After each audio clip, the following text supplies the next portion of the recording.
Hello friends, आज हम लोग ग्रुप 16 का ऑक्सो एसिड्स ऑफ सल्फर का पार्ट लेकर के आए हैं। ऑक्सो एसिड्स ऑफ सल्फर में आपको हम यहाँ पे कुछ स्ट्रक्चर बना के दिखाए भी हैं और उनके बारे में हम लोग स्टडी करते हुए फिर डायरेक्ट चलेंगे सल्फ्यूरिक एसिड के मेथड ऑफ प्रिपरेशन को। तो आइए देखते हैं हम लोग ऑक्सो एसिड्स ऑफ सल्फर। तो हमने आपसे बताया कि वास्तव में जो सल्फर होता है वो large number of oxo acids का फॉर्मेशन करता है। सल्फर जो है वो large number of oxo acids का फॉर्मेशन करता है। कुछ एक इसके जो एग्जांपल है, देखिए H2SO3 लिया है, H2S2O3 लिया है, H2S2O4 भी ऑक्सीजन कंटेंट बढ़ाते चले जाए, H2S2O5 लिया है और H2SX और X लिया, O5 X की वैल्यू 2 से 5 कुछ भी हो सकती है। उसी तरह से H2SO4, H2SO5, H2S2O7, H2S2O8 तमाम ऑक्सो एसिड्स नोन है, लेकिन आपको मालूम है इसमें कुछ अनस्टेबल भी हो और उनको हम लोग आइसोलेट नहीं कर सकते। और ये जितने भी ऑक्सो एसिड्स होते हैं वो नॉर्मली कहाँ आकर होते हैं? एक्वस सॉल्यूशन और या in the form of their salt. ये तो साल्ट के रूप में ही पाए जाते हैं, यह तो एक्वस सॉल्यूशन में ही एग्जिस्ट करते हैं। तो अगर हम इनमें से कुछ जो नोन है और जो स्टेबल है जिनके बारे में हम लोग देखते हैं, तो एक एक करके आइए देखते हैं। तो हमने यहाँ पे कुछ एक ऑक्सो एसिड्स का स्ट्रक्चर भी ड्रा किया है और साथ ही साथ उस स्ट्रक्चर की सहायता से जो इंफॉर्मेशन डिलीवर्ड हो रही है उसको भी समझने का प्रयास करते हैं। पहला जो है सल्फ्यूरस एसिड। सल्फ्यूरस एसिड की अगर हम लोग बात करते हैं H2SO3, इसका जनरल फार्मूला ये है और इसमें जो सल्फर है उसका ऑक्सीडेशन स्टेट कितना है? +4 है। सल्फर के पास एक लोन पेयर ऑफ इलेक्ट्रॉन यहाँ पे दिखाई दे रहा है। और अगर हम लोग इसकी बात करें तो इसका जो स्ट्रक्चर है उस स्ट्रक्चर को देख करके आप बता सकते हैं इसमें 2 OH ग्रुप है, इसलिए इसकी बेसिसिटी भी कितनी होगी? 2 होगी। बेसिसिटी 2 होगी, ये ध्यान रखिएगा ऑक्सो एसिड्स तो स्ट्रक्चर देख करके। ऐसे अब देखिए एक ऑक्सीजन बढ़ा रहे हैं, फिर जो एक ऑक्सीजन और आ गया तो बन गया क्या? H2SO4, ये हो गया। H2SO4 में सल्फ्यूरिक एसिड इसे पढ़ते हैं, किंग ऑफ केमिकल। अभी इसी के बारे में डिटेल पढ़ा जाएगा। इसमें +6 ऑक्सीडेशन सल्फर का होता है और ये जो आपका लोन पेयर होता है उसी से जो अपकमिंग ऑक्सीजन मतलब जो ऑक्सीजन आया हुआ है वो आकर के डबल बॉन्ड से जुड़ जाएगा और यहाँ पर इसकी भी बेसिसिटी 2 होगी। कभी आपने सुना होगा H2SO4 को बोला जाता है dibasic acid. H2SO4 is a dibasic acid, तो ये आपका जो है H2SO4 भी डाई बेसिक एसिड होगा। फिर उसके बाद है पर ऑक्सो मोनोसल्फ्यूरिक एसिड। अब यहाँ पे देखिए पर ऑक्सो लिखा है, पर ऑक्सो लगने का मतलब एक ऑक्सीजन और बढ़ रहा है, 3 ऑक्सीजन 4 ऑक्सीजन और यहाँ कितना हो रहा है? 5 ऑक्सीजन, यानी एक ऑक्सीजन और बढ़ रहा है। अगर एक ऑक्सीजन बढ़ रहा तो यहाँ पर ऑक्साइड बॉन्ड हो गया। पर ऑक्साइड बॉन्ड होने की वजह से हम बोल रहे हैं पर ऑक्सो मोनो, मतलब एक पर ऑक्साइड बॉन्ड है और वो सल्फ्यूरिक एसिड से ही बना हुआ है, तो पर ऑक्सो मोनो सल्फ्यूरिक एसिड है। और आपको मालूम है यहाँ पर भी सल्फर का ऑक्सीडेशन स्टेट +6 है, क्योंकि ऑक्साइड जो होता है वो -1 ऑक्सीडेशन स्टेट शो करता है और इसे कैरोज एसिड भी कहते हैं। ये दोनों स्ट्रक्चर कंपटीशन में खूब पूछा जाता है, कैरोज एसिड का और मार्शल एसिड का भी बताते हैं आपको। ठीक, तो ये हो गया। फिर उसके बाद देखिए हमने इसी के रेस्पेक्ट में, इसी के बगल में हमने एक और एसिड बना दिया है थायोसल्फ्यूरिक एसिड। आपका ये जो ऑक्सीजन है इसके ऑक्सीजन के स्थान पे सल्फर लगा दिया, सल्फर डबल बॉन्ड सल्फर, तो इसका नाम हो गया थायो और सल्फ्यूरिक एसिड है ही है। ठीक, थायोसल्फ्यूरिक एसिड हो गया। और इसका अगर ऑक्सीडेशन स्टेट देखेंगे तो भाई ये तो एलिमेंटल फॉर्म है। ठीक, 2x हो गया और 2 -1 यानी +2 आएगा ऑक्सीडेशन स्टेट। ठीक, थायोसल्फ्यूरिक एसिड से हमने इसके बगल इसलिए बनाया हुआ है क्योंकि यहाँ सल्फर डबल बॉन्ड O है और यहाँ सल्फर डबल बॉन्ड सल्फर है, इससे आपको इसको समझने में सुविधा होगी। ठीक है भाई। उसके बाद देखिए डाइथियोनिक एसिड, डाइथियोनिक एसिड है और अगर आप इसको देखिए तो ये स्ट्रक्चर इसका दिखाई देगा। ठीक, डाइथियोनिक एसिड की अगर हम लोग चर्चा करें तो इसमें आप देखिए इसका जनरल फार्मूला जो है H2SO कितना है भाई? 6। H2S2O6, ये जनरल फार्मूला इसका हो गया। अगर हम लोग इसका ऑक्सीडेशन स्टेट देखें तो यहाँ पे कह रहा है, कितना दिखाई दे रहा है आपको, -2 -2 -1 -2 -2 -1, यहाँ पे +6 ऑक्सीडेशन स्टेट इसका जो है वो दिखाई दे रहा होगा आपको। ठीक है भाई। तो यहाँ पे अगर आप आई पर आक्सो डाइसल्फ्यूरिक एसिड H2S2O8 की बात करते हैं, इसे हम लोग मार्शल एसिड कहते हैं। ये भी खूब पूछा जाता है भाई, कंपटीशन के पॉइंट ऑफ व्यू से मार्शल एसिड और कैरोज एसिड के बारे में खूब पूछा जाता है। पर आक्सो हो गया, 2 सल्फ्यूरिक एसिड का मॉलिक्यूल लिया आपने और उनके बीच में पर ऑक्साइड लिंकेज पाया गया, एक पर ऑक्साइड लिंकेज पाया गया, तो पर ऑक्सो डाइसल्फ्यूरिक एसिड H2S2O8 है। अब भाई H2SO4 का क्या कर रहे हैं, देखिए H2O8 हो गया। अब अगर आप इसको देखें तो ये इसका स्ट्रक्चर हो गया और यहाँ एक OH डाई बेसिक एसिड ये भी होगा। और उसके बाद है पायरोसल्फ्यूरिक एसिड। पायरोसल्फ्यूरिक एसिड जो है ओलियम कहलाता है और ओलियम का फार्मूला होता है H2S2O7। फ्यूमिंग सल्फ्यूरिक एसिड सुना होगा, फ्यूमिंग सल्फ्यूरिक एसिड यही होता है, वहां H2SO4 और कंसंट्रेशन जो SO3 का होता है बहुत ज्यादा होता है, वो मिला के क्या बनाता है, ओलियम बनाता है। और इसका जो जनरल फार्मूला दिखाई दे रहा है H2S2O7। और अगर इसका स्ट्रक्चरल रिप्रेजेंटेशन दिखाएं तो 2 OH यहाँ भी दिखाई दे रहा है और 2 सल्फर के बीच में इसी में से एक ऑक्सीजन कम कर दीजिए, H2S2O8 में से एक ऑक्सीजन कम कर दीजिए तो ये आपका स्ट्रक्चर दिखाई देगा।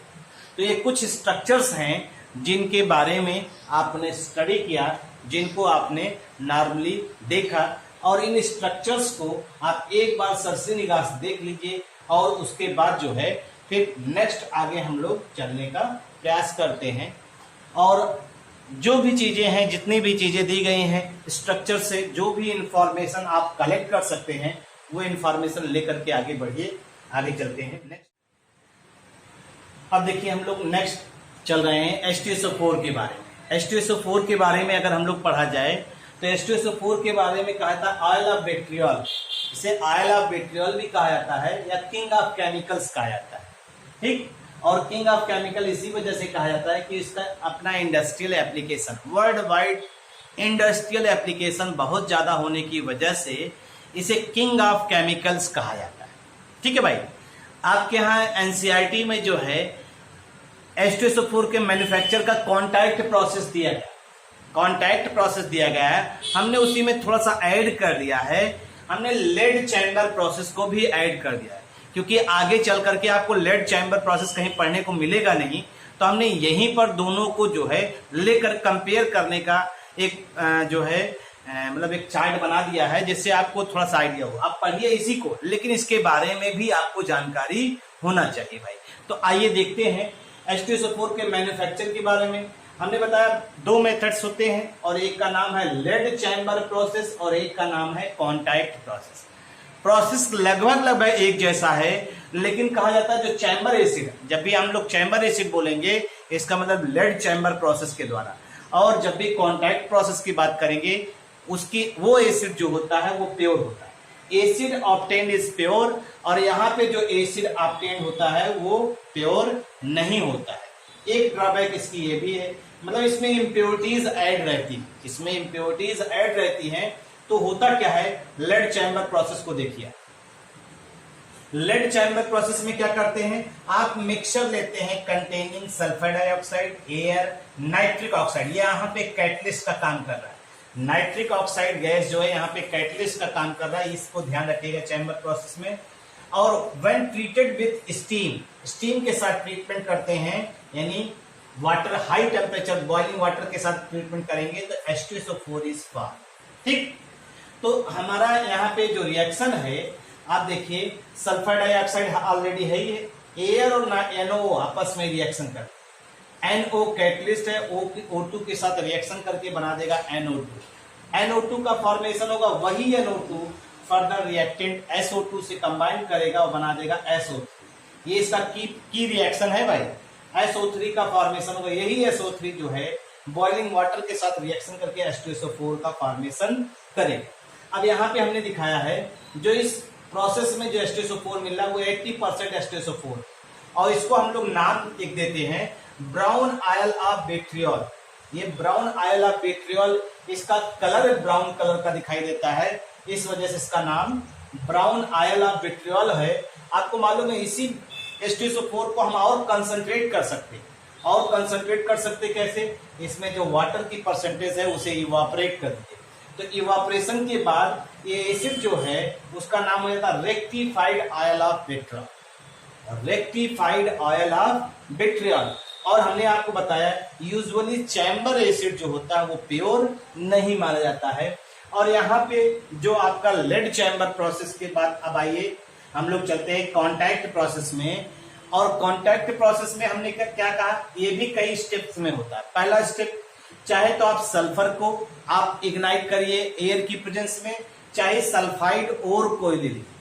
सल्फाइड ओर का जो है आप कंबस्टन कराइए, या कहिए कि जो है रोस्टिंग प्रोसेस के द्वारा आप रिएक्शन कराते हैं सल्फाइड ओर का, तो आयरन का सल्फाइड यानी आयरन पायराइट लिया, ऑक्सीजन की प्रेजेंस में रिएक्शन हो रहा है, तो आपका बन जाएगा आयरन ऑक्साइड और सल्फर डाइऑक्साइड। यही सल्फर डाइऑक्साइड सल्फर ट्राइऑक्साइड में कन्वर्ट होता है। ये कैटालिटिक चैम्बर होता है, कैटालिटिक कन्वर्टर होता है, जहां पे कैटलिस्ट का काम कौन करता है, V2O5। यहाँ पे कैटलिस्ट कौन है, NO। यहाँ पे कैटलिस्ट कौन है, V2O5 है, जिसका हम लोग इस्तेमाल करते हैं। V2O5 के अलावा प्लैटिनम का एस्बेस्टस, प्लैटिनम जो है आप यूज करते हैं, क्योंकि प्लैटिनम का काफी कॉस्टली पड़ता है, इसलिए प्लैटिनम की जगह हम लोग वेनेडियम पेंटाऑक्साइड का भी इस्तेमाल करते हैं।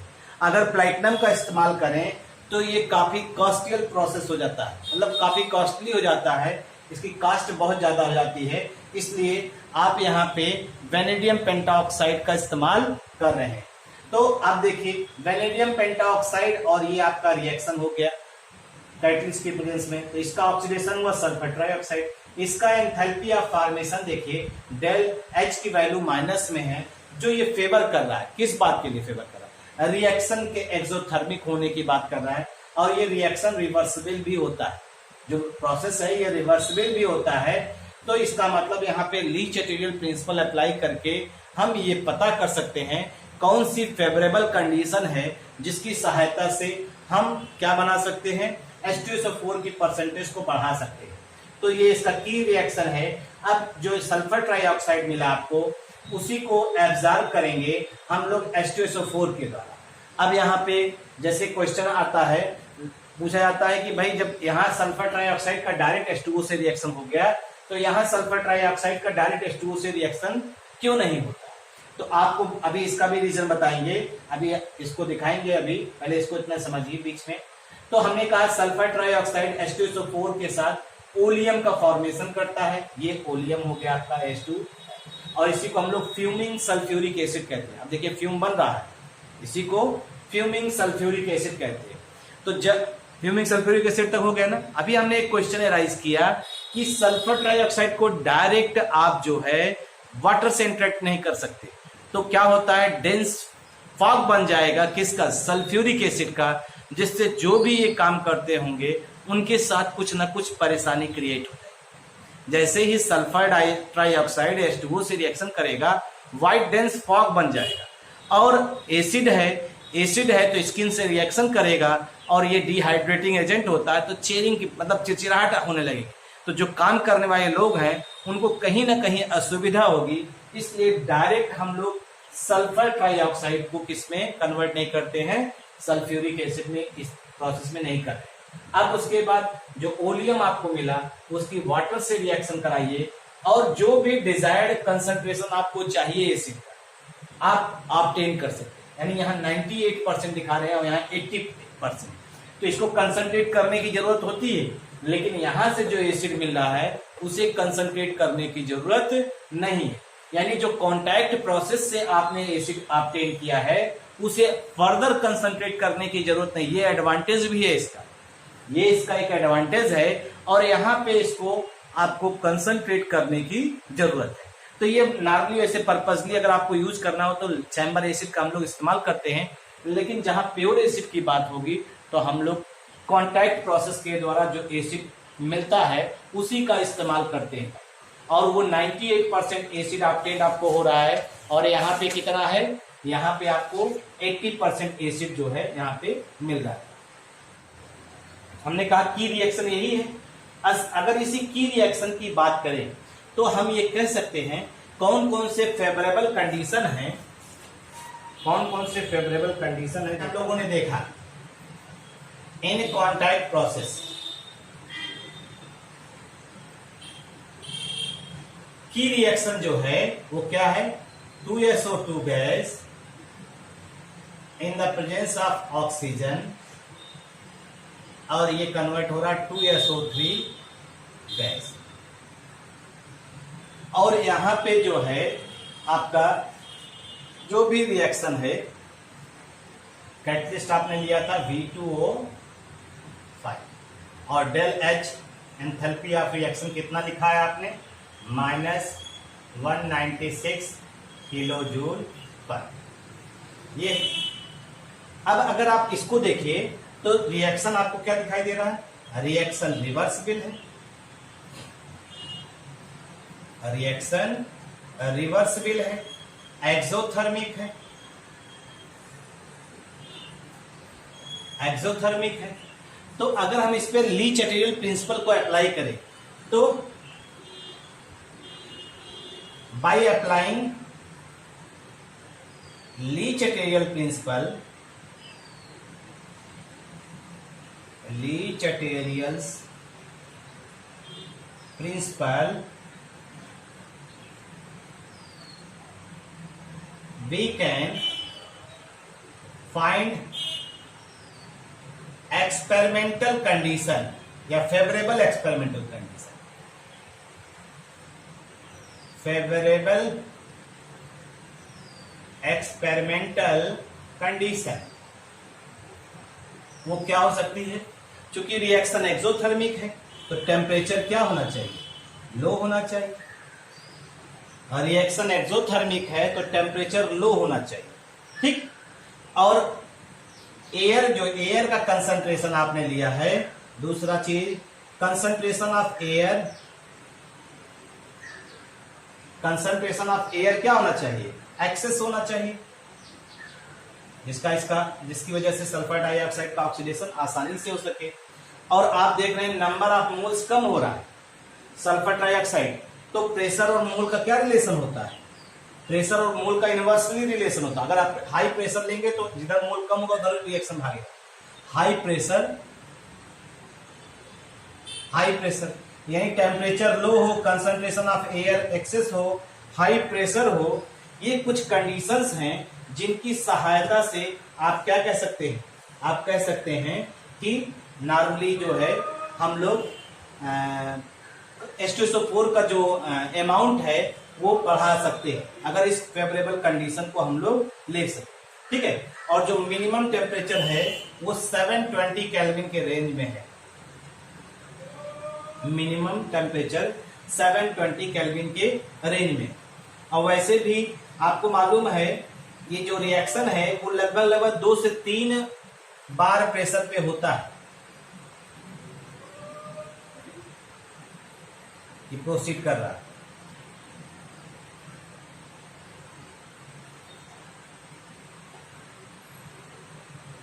ठीक है। लेकिन बहुत ज्यादा प्रेशर अगर आप कर लेंगे, बट हाई प्रेशर काज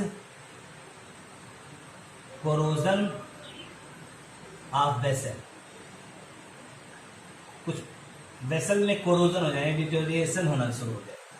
तो इसलिए बहुत ज्यादा प्रेशर है, जितना रिक्वायरमेंट हो उसी के हिसाब से हम लोग करते हैं।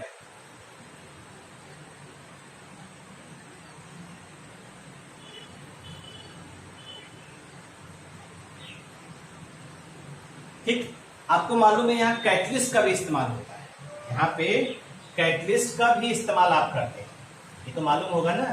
तो जो कैटलिस्ट है वो इम्प्योरिटीज, जैसे प्लेटिनम है, यूज ऑफ कैटलिस्ट,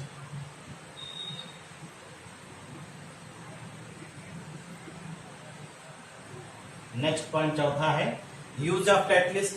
आपको मालूम है जो रिएक्शन है, कैटलिस्ट का काम क्या करता है, रिएक्शन की स्पीड को इंक्रीज करता है, कैटलिस्ट रिएक्शन की स्पीड को इंक्रीज करता है, ठीक है। और प्लेटिनाइज्ड एस्बेस्टस का इस्तेमाल होता है used as a catalyst, used as a catalyst, ठीक है भाई, यूज्ड एज ए कैटलिस्ट, ये कैटलिस्ट की तरह इस्तेमाल होता है इस रिएक्शन में, ठीक है। लेकिन प्रॉब्लम क्या होती है, it is easily poison, it is easily poisoned by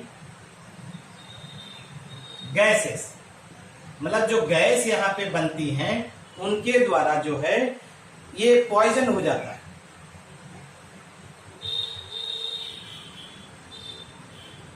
जो इसके अंदर इम्प्योरिटी रहती है, इम्प्योरिटी प्रेजेंट इन गैसेस,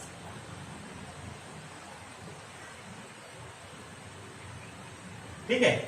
तो क्या होता है, यहां कैटलिस्ट आपने प्लेटिनाइज्ड एस्बेस्टस यूज किया और ये इजिली पॉइजन हो जाता है जो इम्प्योरिटी गैसेस में प्रेजेंट होती है, ठीक। तो इसलिए हम लोग क्या करते हैं, V2O5 used as a catalyst, ठीक। और ये it is not poison by impurities, poison by impurities, ठीक है भाई। इसलिए हम लोग इस कैटलिस्ट का इस्तेमाल करते हैं और V2O5 के इस्तेमाल करने की वजह से ये प्रोसेस काफी चीपर भी हो जाता है। जैसे जब तक आप प्लैटिनम का इस्तेमाल करते हैं तो ये काफी कॉस्टली प्रोसेस होता है, आपका जो कॉन्ट्रैक्ट प्रोसेस है, लेकिन V2O5 के इस्तेमाल होने की वजह से जो है चीपर भी हो जाता है और ये जो प्रोसेस है, ये जो ड्रॉबैक्स रहता है वो भी रिड्यूस हो जाता है।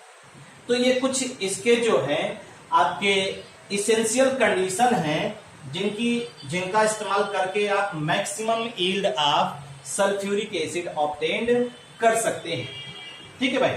तो ये आपका H2SO4 का कौन सा प्रोसेस हुआ, कॉन्टैक्ट प्रोसेस हुआ। इसको आप अच्छे से देखिए, पढ़िए, आगे चलिए इसकी प्रॉपर्टीज को हम लोग देखें। प्रॉपर्टी ऑफ कंसंट्रेटेड H2SO4 की बात हम लोग कर रहे हैं।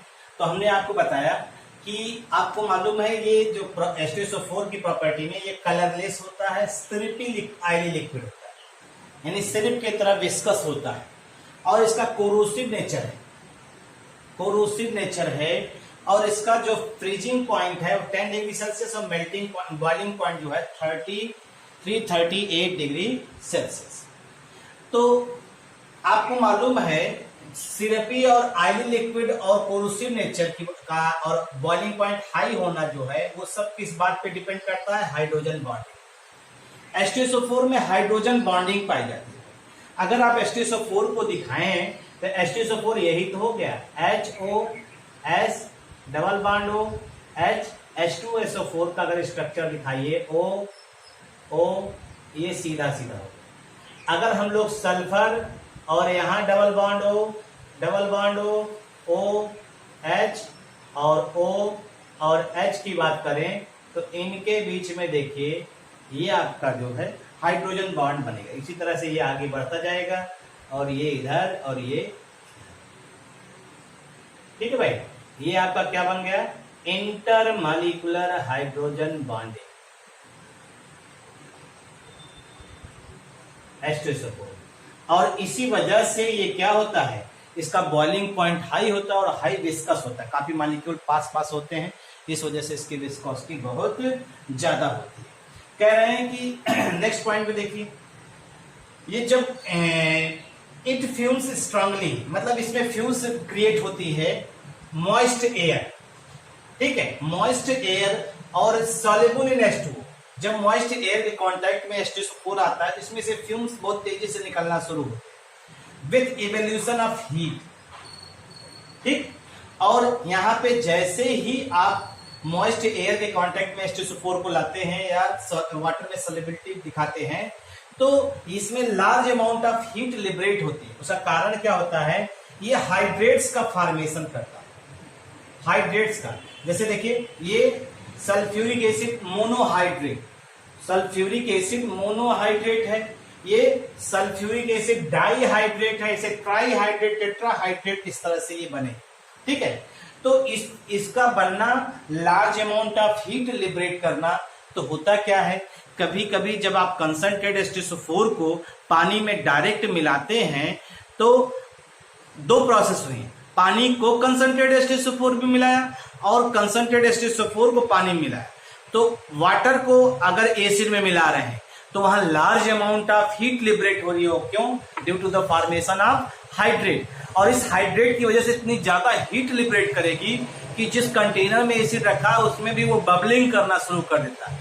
ठीक है, और अगर आप लार्ज अमाउंट ऑफ वाटर लीजिए, उसमें धीरे धीरे H2SO4 मिलाइए डाइल्यूट करने के लिए और कांस्टेंट स्टीयरिंग के साथ, तो वहां ये प्रोसेस होगा लेकिन बहुत स्लो होगा। देखिए इसीलिए कहा गया है water should not be added to concentrate H2SO4 dilution, यानी वाटर को कंसंट्रेट H2SO4 में ऐड नहीं करना चाहिए। क्यों? लार्ज अमाउंट ऑफ हीट का लिबरेशन होगा, जिसकी वजह से एसिड बाहर भी जो है बबल करके निकल सकता है।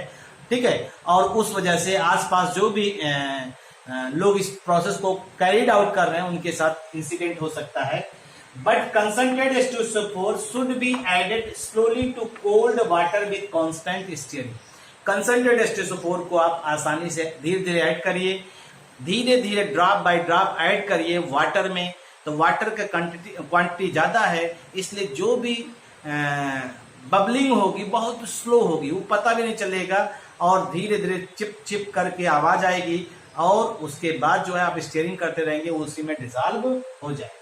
और आपको मालूम है वाटर की स्ट्रांग एफिनिटी होती है H2SO4 की, इसलिए कैसे यूज होता है, used as a dehydrating agent, यानी H2SO4 used as a dehydrating agent. ये क्वेश्चन अगर आपसे पूछा जाए तो ये वाटर की स्ट्रांग एफिनिटी होती है, यानी इसकी अपनी स्ट्रांग एफिनिटी होती है वाटर को अपनी तरफ अट्रैक्ट करने की। वाटर को अट्रैक्ट करेगा तो हाइड्रेट बनाएगा और इसी वजह से ये क्या यूज करते हैं, क्या कहते हैं हम लोग इसे, स्ट्रांग डिहाइड्रेटिंग एजेंट। आइए आपको होता है और डाई बेसिक एसिड होता है। H2SO4 strong die basic acid होता है, ये तो सुना ही होता है, अभी स्ट्रक्चर में हमने बताया था। अगर इसको वाटर में आप डिजॉल्व करिए, H2SO4 को वाटर में डिजॉल्व करिए तो आप देखिए ये क्या बना रहा है, बाइसल्फेट बना दे रहा है, HSO4 माइनस और प्लस हाइड्रोनियम आयन का फॉर्मेशन कर रहा है। ठीक, बाइसल्फेट और हाइड्रोनियम आयन का फॉर्मेशन कर रहा है, एक्वस एक्वस। ठीक है भाई, और आपको मालूम है इसका जो डिसोसिएशन कांस्टेंट यानी Ka1 होगा वो वेरी लार्ज होगा, वेरी लार्ज। इसका मतलब है ये वाला प्रोसेस बहुत ज्यादा होने की प्रोबेबिलिटी बता रहा है, और ये हमने कितना मान लिया, मोर देन 10। ठीक, अगर हम H2SO4 को इसी तरह से वाटर में डिजॉल्व करें और इसको दिखाएं तो H2SO4 का एक्वस सोल्यूशन अगर लेते हैं तो ये 2H प्लस और SO4 2 माइनस में भी टूटता है। ठीक है भाई, इस तरह से भी टूटता है। और यहां पे जो इसके लिए Ka2 की वैल्यू आएगी वो 1.2 इंटू 10 पावर माइनस 2। आप खुद देखिए 1.2 इंटू 10 पावर माइनस 2। अब आप देखिए अगर यहां पे तो जो Ka1 की value, Ka1 is very large then Ka2। Ka1 is very large then, वो 10 पावर माइनस 2 दिया गया, वो 10 दिया गया, ये ध्यान रखिएगा। ठीक है, तो हम लोग कह सकते हैं इसकी वैल्यू ज्यादा है, hence H2SO4 is largely dissociated, किसमें डिसोसिएट होगा, into H plus and bisulphate ion, H+ कहिए या H3O+ आयन कहिए, कोई दिक्कत नहीं है भाई, बाइसल्फेट आयन, ठीक। ये ध्यान रखिएगा, H2SO4 जो है के A1 बहुत ज्यादा है, इसलिए ये वाला रिएक्शन ज्यादा प्रेफर कर रहा है और ये बता रहा है कि H2SO4 का ही स्ट्रॉन्ग एसिड है। तो इसी वजह से हम लोग कहते हैं greater the value of dissociation constant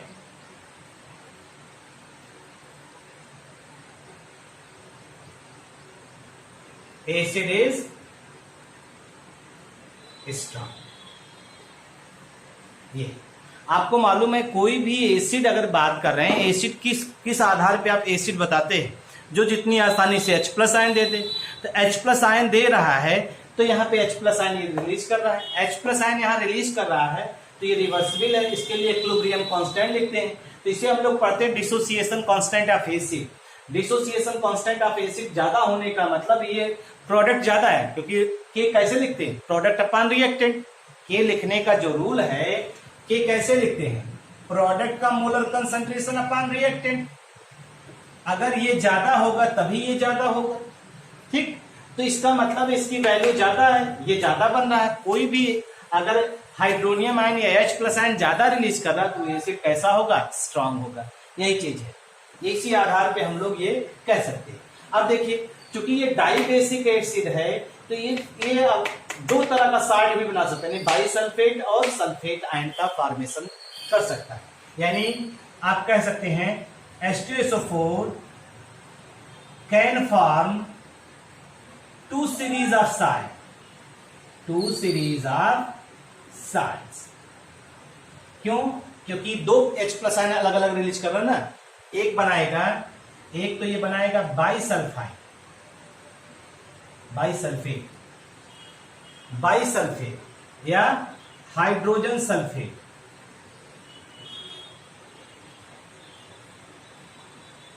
और दूसरा बनाएगा सल्फेट। ये दो साल्ट बनाएगा, सल्फेट और बाइसल्फेट का फॉर्मेशन ये करेगा। अगर इसी को हम लोग देखें और H2SO4 की अगर हम लोग बात करते हैं, H2SO4 जो है, अगर आप बेस से रिएक्शन कराइए NaOH प्लस H2SO4, तो देखिए पहला साइड जो है NaHSO4 और प्लस H2, ये बन गया सोडियम बाई सल्फेट। अब अगर यहां 2NaOH ले लीजिए और H2SO4 ले लीजिए तो बन जाएगा Na2SO4 और प्लस 2H2 सोडियम सल्फेट। ये दो सीरीज ऑफ साल्ट बना रहा है, ये ध्यान रखिएगा, form two series of salt.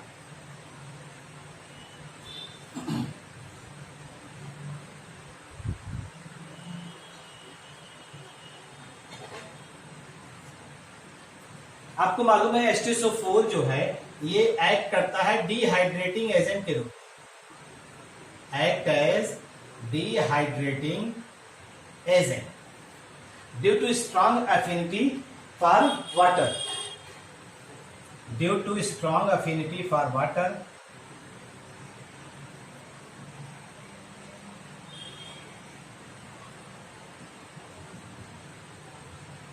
Act as dehydrating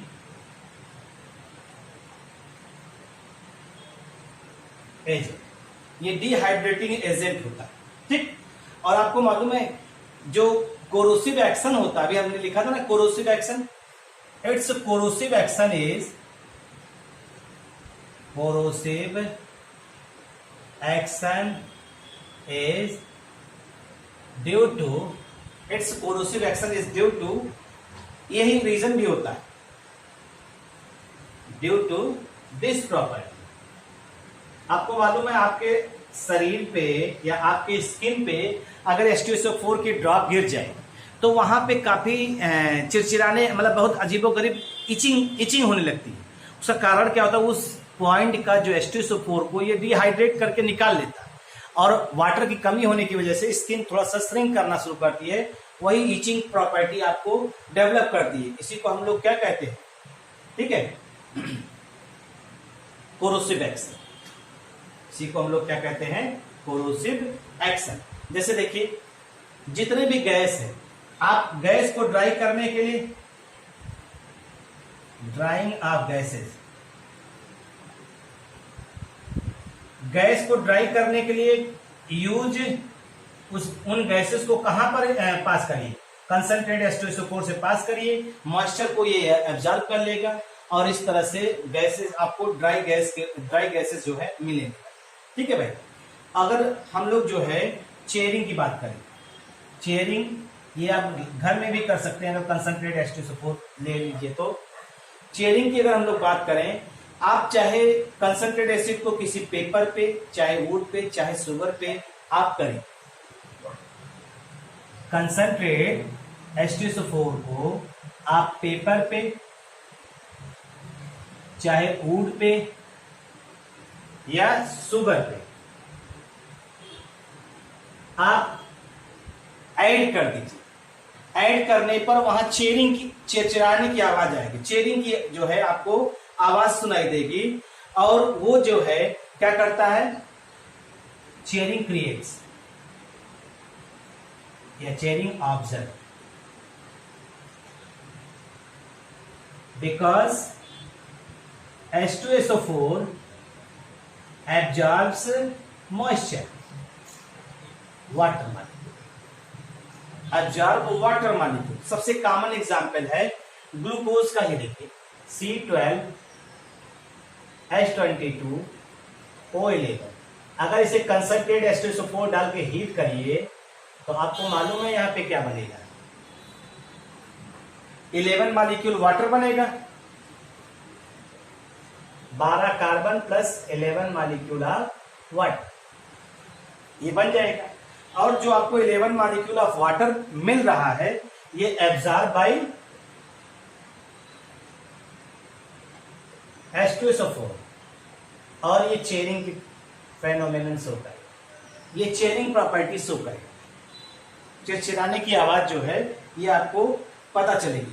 इसे फॉर्मिक एसिड है, फॉर्मिक एसिड, इसको कंसंट्रेट H2SO4 के साथ हीट करिए तो H2O बनेगा और प्लस कार्बन मोनोऑक्साइड, ये किसके द्वारा एब्जॉर्ब बाय, किसके द्वारा, H2SO4, और यहां चेयरिंग की प्रॉपर्टी CO जो है ऑब्जर्व करेगा। भाई ध्यान रखिएगा, कंसंट्रेट H2SO4 के साथ ये सबसे बड़ी सिचुएशन होती है। ठीक, तमाम ऐसे ही साल्ट हैं जिनको आप नॉर्मल ऑब्जर्व कर सकते हैं। ठीक, जैसे कॉपर सल्फेट का ही है, copper sulphate 5H2 blue colour का होता है। अगर इसको हीट करिए कंसंट्रेट H2SO4 मिला करके तो ये कॉपर सल्फेट और प्लस 5H2O ये व्हाइट हो जाता है और ये ब्लू विट्रियोल होता है, मालूम है ना,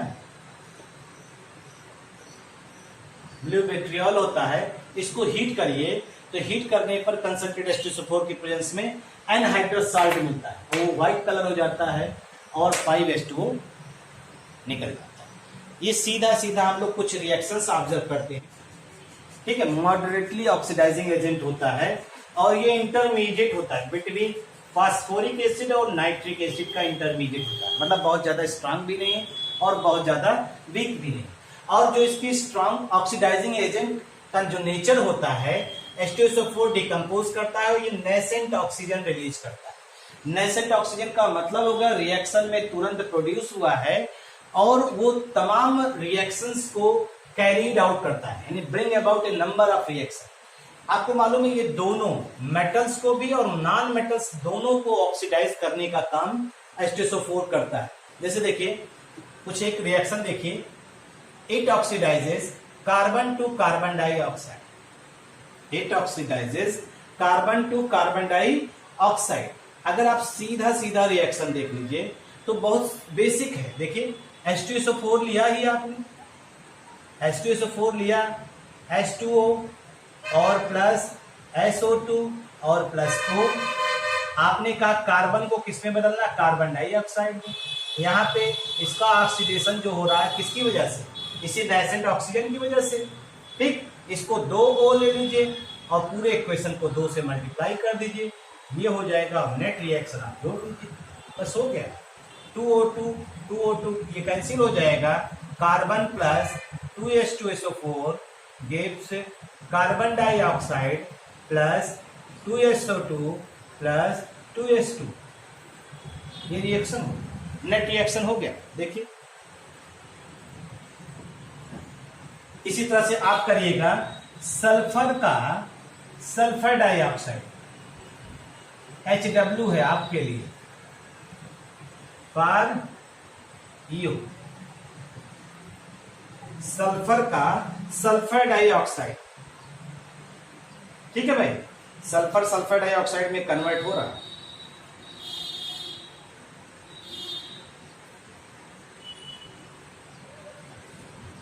और देखिए ये क्या कह रहा है, it oxidises H2S to S, H2S को सल्फर में ऑक्सीडाइज कर रहा है।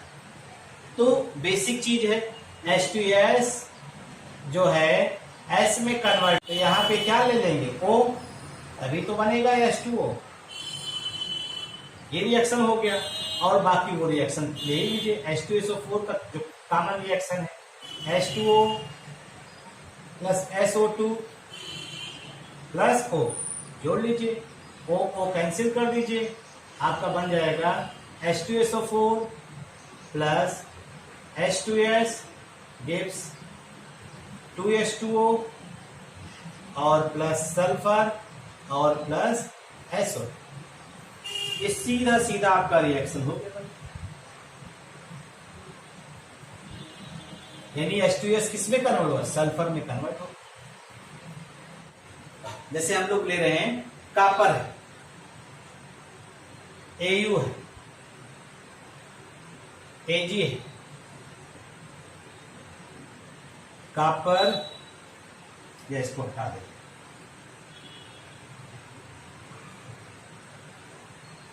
कॉपर है, Ag है, ठीक, कॉपर Ag और हम लोग Hg Pb etcetera to their sulphate, sulphate में कन्वर्ट हो जाएगा।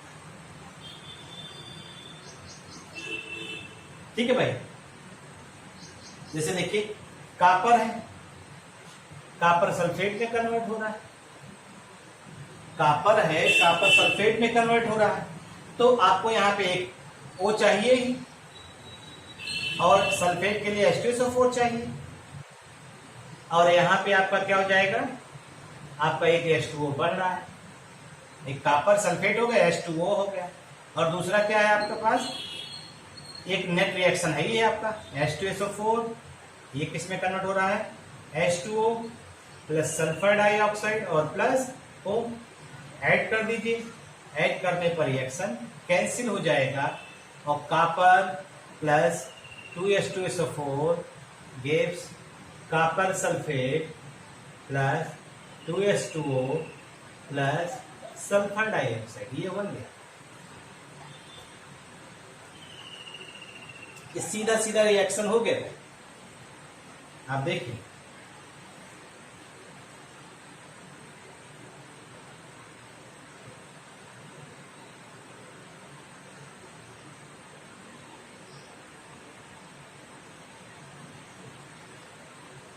हुआ हो।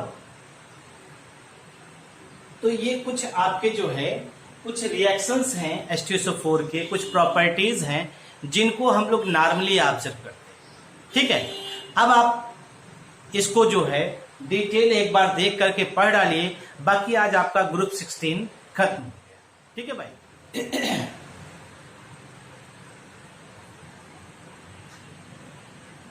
ये कुछ ऑब्जेक्टिव क्वेश्चंस का जो सीरीज हमने आपके लिए चलाई थी, उनमें ये आज ग्रुप 15 का लास्ट 11 क्वेश्चन आज हमने दिया है, और उसको आप देखिए, उसको ट्राई करिए और इसको सॉल्व भी करिए, ठीक है। क्योंकि आज ग्रुप 16 आपका खत्म हो गया है। अब कल से जो है 17 जब स्टार्ट होगा तो हम ग्रुप 16 के कुछ क्वेश्चंस ऑब्जर्व करेंगे, ठीक है भाई। तो पहला क्वेश्चन क्या है, extra pure nitrogen can be obtain by heating, यानी एक्स्ट्रा प्योर नाइट्रोजन आप कैसे ऑब्टेन करते हैं, इसकी बात हम लोग कर रहे हैं। तो अमोनिया एंड कॉपर ऑक्साइड का मिक्सचर लीजिए, अमोनियम नाइट्रेट को हीट करिए, या ammonium NH4 whole twice Cr2O3 है, या बेरियम Ba3N2 दिया गया है, ठीक है। तो फार्मूला दिया गया है, नाम पढ़ने से इंडिकेट हो जाता है कि ये चीज है। फिर दूसरा क्वेश्चन है, thermodynamically most stable form allotropic form of phosphorus कौन है, रेड, व्हाइट, ब्लैक या येलो। तीसरा क्वेश्चन है, chemical used for cooling in refrigeration या और इन मैन्युफैक्चर ऑफ आइस, आइस बनाने में या रेफ्रिजरेशन को कूल करने में कौन सी गैस यूज होती है, कार्बन डाइसल्फाइड, अमोनियम हाइड्रोक्साइड या अमोनियम क्लोराइड या liquid ammonia.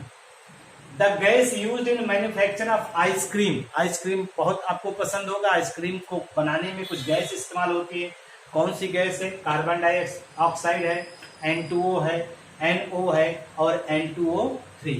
The gas is supporter of combustion, question number 5 है, the gas is supporter of combustion is, gas combustion के लिए सपोर्ट करता है वो कौन है, अमोनिया, N2O, NO2, N2O5, कौन है ये आपको समझना है। Phosphorus compound used as a drying agent and desiccating agent, desiccating agent और ड्राइंग एजेंट कौन यूज होता है, PCl3 है, PCl5 है, P4O10 है या P4O6। सातवां क्वेश्चन है, least malleable and ductile metal is, Au है, Ag है, निकिल है, बिस्मथ है, कौन होगा। The catalyst used in preparation of red phosphorus from yellow phosphorus, yellow से रेड बनाने में कौन सा कैटलिस्ट यूज होता है, आयोडीन दिया है, निकिल दिया है, जिंक ऑक्साइड दिया, Fe दिया है। क्वेश्चन नंबर 9 है, nitrogen is an essential constituent of all, A है पहला प्रोटीन, दूसरा है बी फैट्स या प्रोटीन एंड फैट्स या नन ऑफ दीज है। क्वेश्चन नंबर 10 है, by warming a paste of bleaching powder and a solution of ammonia, अगर bleaching powder का पेस्ट और अमोनिया को आप वार्म करते हैं तो क्या मिलता है, H2, N2, N2O3 या N2O4। और लास्ट क्वेश्चन है, the reactivity of NO is due, NO की रिएक्टिविटी क्यों होती है, इसका लो मॉलिक्यूलर वेट होता है इस वजह से, इट्स गैसेस स्टेट अपने गैसेस स्टेट में रहता है इस वजह से, ऑड इलेक्ट्रॉन मॉलिक्यूल होता है इसलिए, या नन ऑफ द एवर। ये कुछ क्वेश्चंस जो हैं आपको हमने दिए, और लगभग 100 से 150 क्वेश्चन करीब इसके हो। तो आप इन सारे क्वेश्चंस को समराइज करके, कलेक्ट करके, एक अलग से सीट प्रिपेयर करके आप उन क्वेश्चंस को एक बार सॉल्व कर लीजिए, आपको आइडिया हो जाएगा, आपका ग्रुप 15 जो है वो रिवाइज हो जाएगा, ठीक है भाई। इन्हीं सब बातों के साथ आज की ये क्लास जो है हम यहीं पे खत्म करते हैं। बाकी की बातें नेक्स्ट डे जब आपसे मुलाकात होगी तो ग्रुप 17 को हम लोग स्टार्ट करेंगे। Thank you.